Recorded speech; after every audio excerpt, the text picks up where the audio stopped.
യേശുക്രിസ്തുവിൻ്റെ ധന്യനാമത്തിൽ എല്ലാവർക്കും സ്നേഹവന്ദനം. നല്ല പ്രവൃത്തികൾ ചെയ്തതുകൊണ്ട് മാത്രം വിശ്വാസ ജീവിതം പൂർണ്ണമാകില്ല. പിന്നെയോ പാപവുമായി സന്ധി ചെയ്യാതെ പാപത്തോട് എതിർത്ത് നിൽപ്പാൻ തയ്യാറാകണം. അപ്പോൾ മാത്രമേ വിശ്വാസ ജീവിതം പൂർണ്ണമാവുകയുള്ളൂ. നല്ല പ്രവൃത്തികൾ ചെയ്ത എന്നാൽ പാപത്തോട് സന്ധി ചെയ്ത ഒരു സഭയായിരുന്നു ത്വൈതൈര സഭ. വെളിപ്പാട് പുസ്തകം 2-ാം അധ്യായം 18 മുതൽ 29 വരെയുള്ള ഭാഗത്ത് ത്വൈതൈര സഭയെക്കുറിച്ച് നാം വായിക്കുന്നു. അഗ്നിജാലിക്കൊത്ത കണ്ണുള്ളവനായ കർത്താവ് ത്വൈതൈര സഭയുടെ 2 അവസ്ഥകളെ ഇവിടെ ചൂണ്ടിക്കാണിക്കുന്നു. ഒന്നാമത്തെ അവസ്ഥ, നല്ല പ്രവൃത്തികൾ ചെയ്യുന്ന സഭ. കർത്താവ് അവരുടെ പ്രവൃത്തി, സ്നേഹം, വിശ്വാസം, ശുശ്രൂഷ, സഹിഷ്ണുത തുടങ്ങിയ നല്ല പ്രവൃത്തികളെ അഭിനന്ദിച്ചുകൊണ്ട് പറയുന്നത്, നിന്റെ ഒടുവിലത്തെ പ്രവൃത്തി ആദ്യത്തേതിലും ഏറെ നല്ലതാണ്. വാക്യം 19. അതായത് ആദ്യം ചെയ്തതിലും ഏറെ നല്ല പ്രവൃത്തികൾ ചെയ്ത സഭ. രണ്ടാമത്തെ അവസ്ഥ, സഭ പാപത്തോട് സന്ധി ചെയ്യുന്നു. പാപത്തോട് എതിർത്ത് നിൽക്കേണ്ടുന്ന സഭ. അത് ചെയ്യാതെ പാപം ചെയ്യുന്നവരെ സഭയിൽ പ്രവർത്തിപ്പാൻ അനുവദിക്കുന്നു. 20-ാമത്തെ വാക്യം. ത്വൈതൈര സഭയിലെ യഥാർത്ഥ പ്രശ്നം എന്തായിരുന്നു? ഒരു വശത്ത് ഒരു ചെറിയ കൂട്ടം വിശ്വസ്തർ പ്രവർത്തിക്കുമ്പോൾ 24-ാമത്തെ വാക്യം, മറുവശത്ത് ഭൂരിപക്ഷം ജനങ്ങളും ദുരുപദേശങ്ങളും ദുർനടപടികളുമായി മുന്നേറുന്നു എന്നതാണ്. അതായത് ബാഹ്യമായ എതിർപ്പുകളോ ഭീഷണിയോ സഭയ്ക്ക് ഇല്ലായിരുന്നു.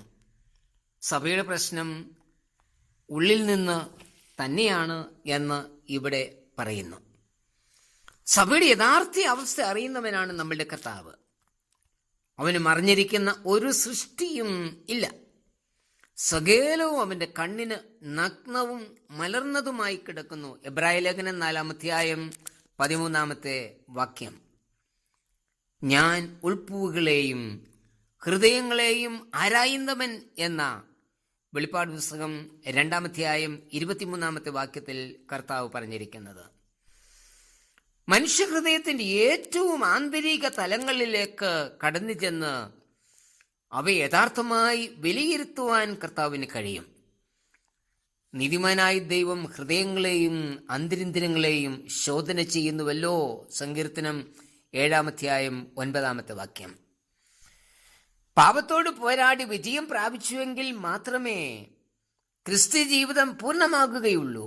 എബ്രായർ 12:4 പറയുന്നത്, പാപത്തോട് പോരാടുന്നതിൽ നിങ്ങൾ ഇതുവരെ പ്രാണത്യാഗത്തോളം എതിർത്ത് നിന്നിട്ടില്ല എന്നാണ്. അതായത് പ്രാണൻ നൽകേണ്ടി വന്നാലും പാപത്തോട് എതിർത്ത് നിൽക്കേണ്ടുന്നവരാ വിശ്വാസികൾ. പാപം കണ്ടില്ല എന്നടിച്ചാലും പാപത്തിന് ഇളവ് കൽപ്പിച്ച് വിട്ടുവീഴ്ച ചെയ്താലും അതിന് കഠിനമായ ശിക്ഷ ലഭിക്കും എന്ന് ഇവിടെ കർത്താവ് ഓർപ്പിക്കുന്നു. ഇന്ന് വിശ്വാസവളത്തിൽ കാണുന്ന പ്രവണതയാണ് ഇവിടെ കർത്താവ് ചൂണ്ടിക്കാണിക്കുന്നത്. പാപത്തെ ലാഘവ ബുദ്ധിയോട് കണ്ട് പലതും വിട്ടുവീഴ്ച ചെയ്ത് സ്ഥാനമാനങ്ങൾ ഉറപ്പിക്കുവാൻ ശ്രമിക്കുന്ന അനേകരെ ഇന്ന് സഭയിൽ കാണുവാൻ കഴിയും. വിശ്വാസത്തിൽ ഉറപ്പുള്ളവർ ആയതുകൊണ്ട് മാത്രമായില്ല, പാപത്തോട് പോരാടുവാനും പ്രാണത്യാഗത്തോളം എതിർത്ത് നിൽക്കുവാനും നമുക്ക് കഴിയണം. എങ്കിൽ മാത്രമേ നമുക്ക് ജയാളികളായി തീരുവാൻ സാധിക്കൂ. ജയാളികളായി തീരുന്നവർക്ക് കർത്താവ് പ്രതിഫലം നൽകും.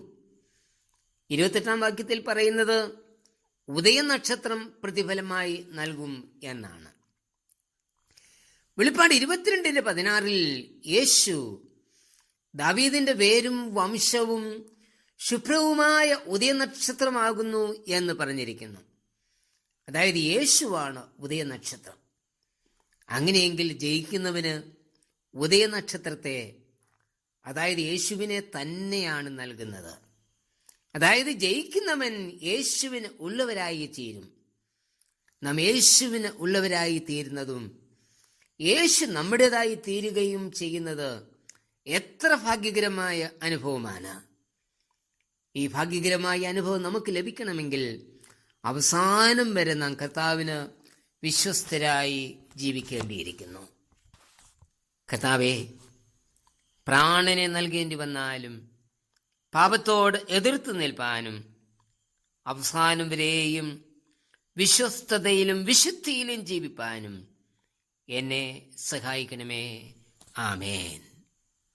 പ്രതിഫലം തന്നിടുവാൻ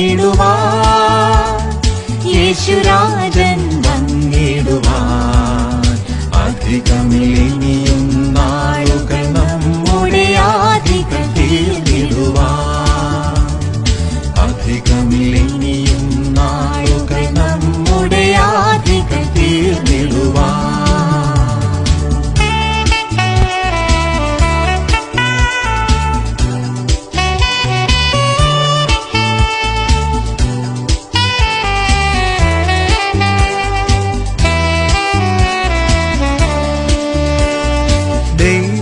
ഭവനമതിൽ പുതുവീടുകളൊരുക്കിയവൻ ദൈവിക ഭവനമതിൽ പുതുവീടുകളൊരുക്കിയവൻ വരും മേഘമതിൽ നമ്മെ ചേർത്തിടുവാൻ നടുവാനതിൽ ദൂതരുമായി വരും മേഘമതിൽ നമ്മെ ചേർത്തിടുവാൻ നടുവാനതിൽ ദൂതരുമായി പ്രതിഫലം തന്നിടുവാൻ യേശുരാജൻ വന്നിടുവാൻ അധികമിനിയും നാളുകൾ നമ്മുടെ ആധികൾ തീർന്നിടുവാൻ അധികമിനിയും നാളുകൾ നമ്മുടെ ആധികൾ തീർന്നിടുവാൻ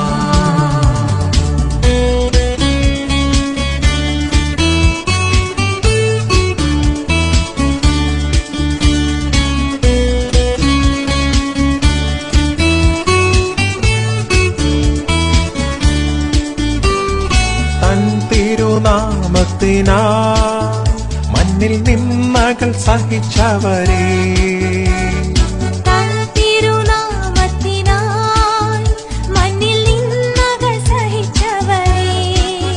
തിരുസന്നിധൗ ചേർത്തു തൻ കൈകളാൽ അവരുടെ കണ്ണുനീർ തുടച്ചിടുവാൻ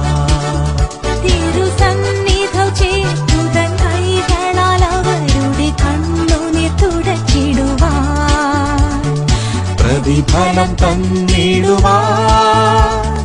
യേശുരാജൻ വന്നിടുവാൻ അധികമിനിയും നാളുകൾ നമ്മുടെ ആധികൾ തീർന്നിടുവാൻ അധികമിനിയും നാളുകൾ നമ്മുടെ ആധികൾ തീർന്നിടുവാൻ